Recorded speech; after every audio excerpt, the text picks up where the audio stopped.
It's that time of year again. The year is coming to a close, and we are starting to look forward to next year.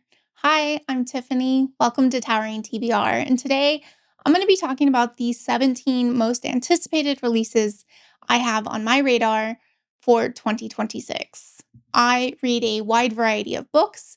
I don't expect you to have the same exact interests as me, so I'm going to make it easy for you to skip around and pick the genres that you like best. But before you do that, make sure to leave me a comment telling me what is your most anticipated book for next year. All right, we're going to be starting with fantasy. I have two on this, which is kind of odd because fantasy is my favorite genre. So yeah, if I'm missing any, definitely let me know in the comments. On June 2nd, we are getting The Unicorn Hunters by Catherine Arden.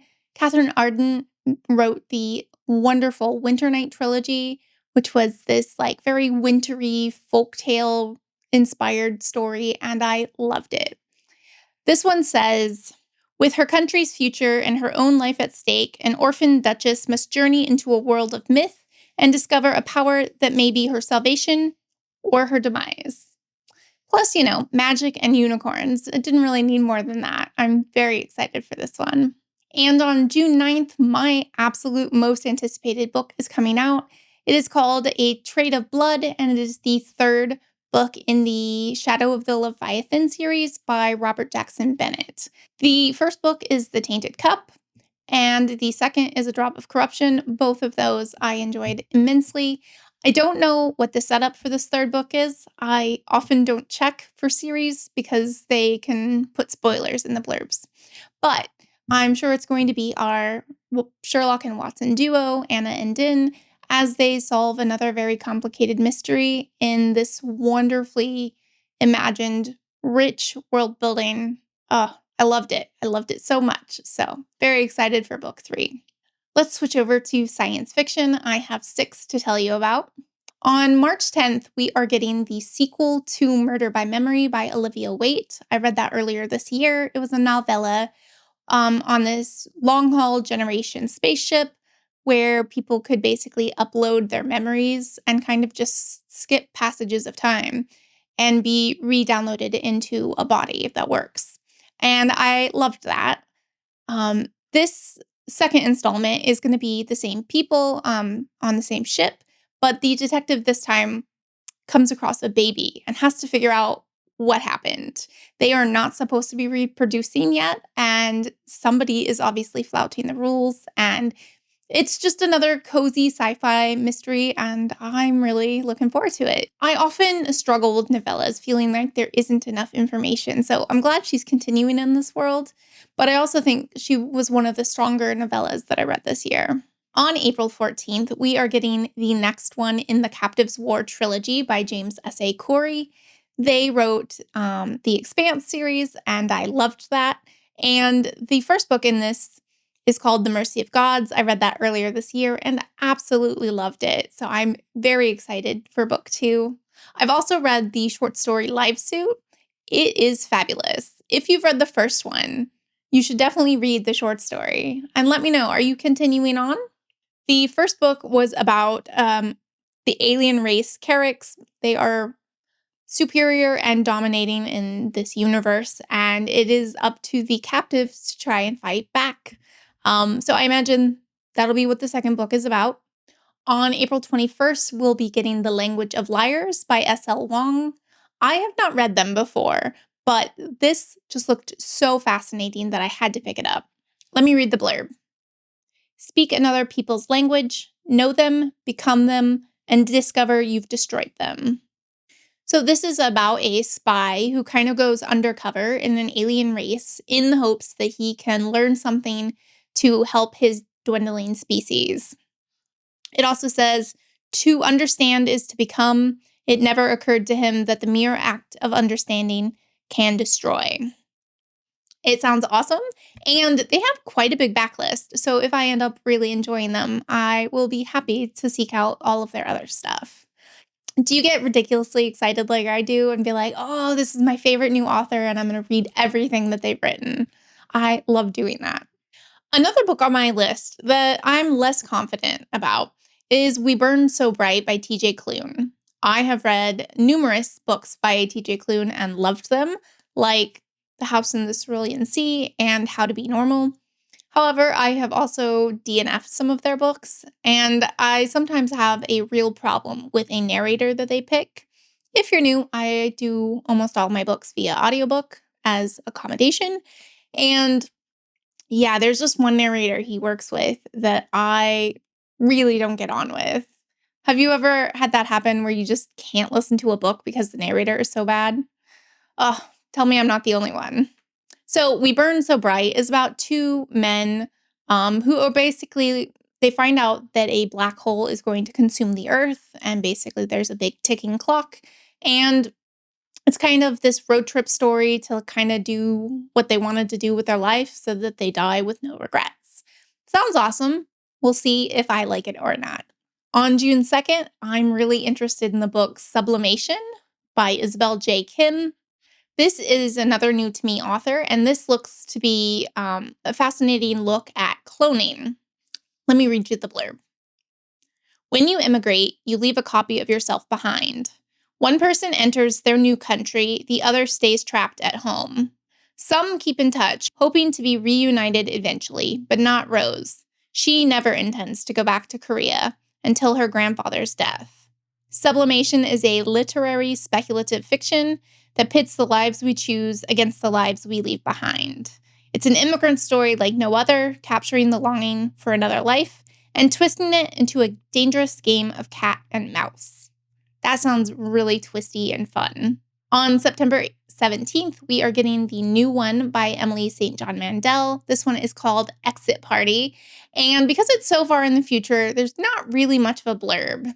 It says, a mind-bending story of crimes committed and loves lost across space and time. So, yeah, that's vague, but I'm hopeful. I loved her book, The Sea of Tranquility. I gave that 5 stars last year. But I have also read her Station 11 and only gave that 2 stars. I did not care for that one. So this one might determine if the last book was a one-off or if maybe I do get along with her as a writer. We're switching over to mystery thriller, and I have 3 books to mention. On January 20th, we are getting a new one by John Mars called Dead in the Water. He sometimes does speculative thrillers, sometimes just regular thrillers. I'm not sure which one this is, but either way, I really think I'll enjoy it. I've read 3 of his books before, The One, The Passengers, and You Killed Me First, and all of those got 4 stars. The blurb says, a chilling tale about life flashing before your eyes and including terrifying scenes that you don't remember. What? He has visions of this dead boy and he doesn't know what it means. Also on January 20th, we're getting a new one from Simone St. James, which is called A Box Full of Darkness. This is blurbed as siblings return to a house they fled 18 years before, called back by the ghost of their long-missing brother and his haunting request to come home. And lastly, in this category, I'm going to talk about Color Unknown by Gillian McAllister. I really, really enjoyed her speculative thriller, Wrong Place, Wrong Time, and have picked up her subsequent books since. I think I've read 4 of them now, and I really like her writing. This one is about a mother and daughter. They are on holiday to Texas, and the mother wakes up and finds that her teenage daughter is gone, and she gets a ransom call. If she contacts the police, they will kill her daughter, and they are going to force her to do something. We don't know what, but they're going to force her to do something. And I'm not going to lie, this does have low initial ratings. It's at a 3.54 right now, but I'm going to give her the benefit of the doubt. I think if this was a new author, that low rating would just be enough to put me off. But because I have read 4 of her books and liked them, I'm gonna give her the benefit of the doubt. What about you? Does a low score, does that affect whether you pick up a book or not? Let me know. Switching over to nonfiction, I have 2 titles I'm excited to talk about.